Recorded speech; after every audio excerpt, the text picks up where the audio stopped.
Thanks for coming. I thought it would be important to have an opportunity to see you, albeit briefly, in Iran. Basically, what we have been informed. Told you they're going to disconnect over the next day. Well, it will take some days for her. It's a few places. What we see is that we are in a very tense situation. With the negotiations on the revival of the JCPOA at a low ebb, if I can put it like that, with our bilateral process with Iran on the clarification of a number of outstanding issues not being successful so far.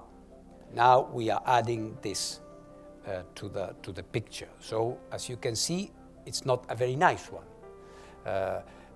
My obligation is to persevere, to continue proposing solutions and to continue to propose that we work together with Iran. But quite clearly, it's not one of those good days. It's not.